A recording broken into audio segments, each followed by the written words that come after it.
ውስጥ እንዳትገቡ አላህ እጅ የለውም እግር የለውም አትበል ተአደብ مع الله عز وجل ቁርአኑ እያለ እዚህ ውስጥ ገብተህ የምትዋሽ ከሆነ በማታውቀው ነገር እየገባህ ነው ያለው ቁርአኑ ያለውን ተቀበል ሰሚዕና ወአጣዕና ዲን ማለት ይሄ ወይስ የአላህን እጅና እግር ሄደህ አረጋግጠህ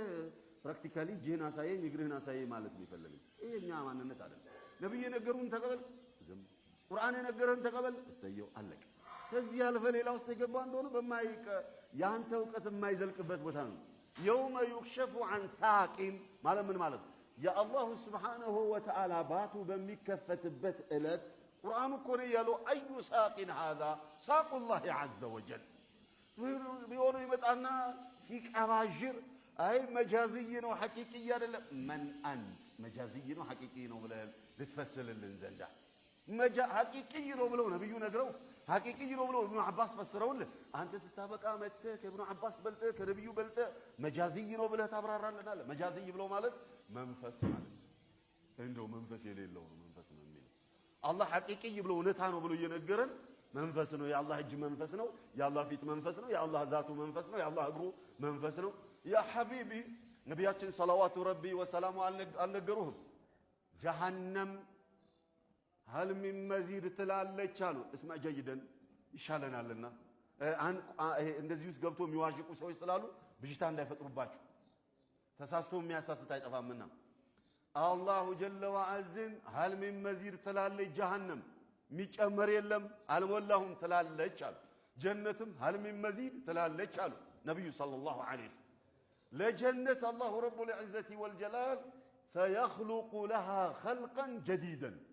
አዲስ ፍጡር ይፈጥርና ያስገባባታል በቃ ትሞላለች ሞላው ትላለች ጀሃነምስ ጭመራ ገና ነኝ አልሞላሁም ብላ ስትል አሉ ታዲያው ሹፍ እስላማችን ምን አይነት ፍትሃዊ እንደሆነ አዲስ ፍጡር ፈጥሮ ይሞላባታል አላሉ ነብዩ ሰለላሁ ዐለይሂ ወሰለም ካራ ምን አሉ سيدعو قدمه الشريف على وسط جهنم ክብር እግሩን አላህ ጀሃነም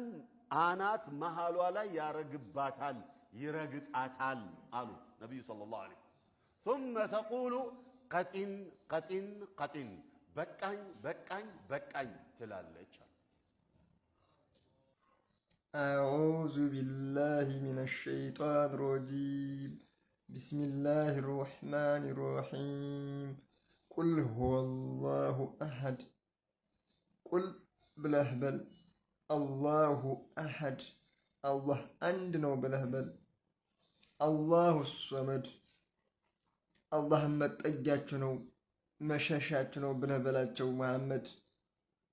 ودا الله تتعارو بلاتشو متأجاتشو سلهونا مشاشاتشو سلهونا لم يلد أي ولدم الله ولم يولد أي ولدم ولم يكن له لسنكوان منم يلم كفوا أحد عندم أمسايا بيت يتغاري لاندنتو لبتشنينتو لحيالنتو بذاتم بصفتم الله عندنا بلهبلاتشو አለቅ ከዚህ ውስጥ ስለ ግር ስለ ዛት ዝርዝር አስቀመጠ ወይ ከዚህ ቁርአን ውስጥ አይን አለ እጅ አለ እግር አለ የእናንተን አይመስልም አለ ወይ ከዚህ ቁርአን ውስጥ አላህ እጅ አለው እግር አለው አይን አለው ከሚሉት ፈጣሪ የጠራ ነው ከእስልምና እምነት ሃይማኖት ውጭ የሚያመልኩ ቁርአን ከመውረዱ በፊት የሚያመልኩት አምላኪዎች አይን አለው ጆሮ አለው እግር አለው ሰማይ ላይ ያለው የሚሉትን ሰዎች ለማጥራት ነው ቁርአን የወረደው አላህ ምንም አምሳያ የለውም ማለት አይኑ ጆሮ እግሩ የሰውን አይመስልም የእናንተን አይመስልም እንጂ አለኝ አለ ቁርአን ውስጥ እዚህ ዝርዝር አስቀመጠ አላህ ስለዛቱ እንደ ሰው አካል አስቀመጠ በኢትዮጵያ ውስጥ ሽርክ ኩፍር እየተስፋፋ ስለሆነ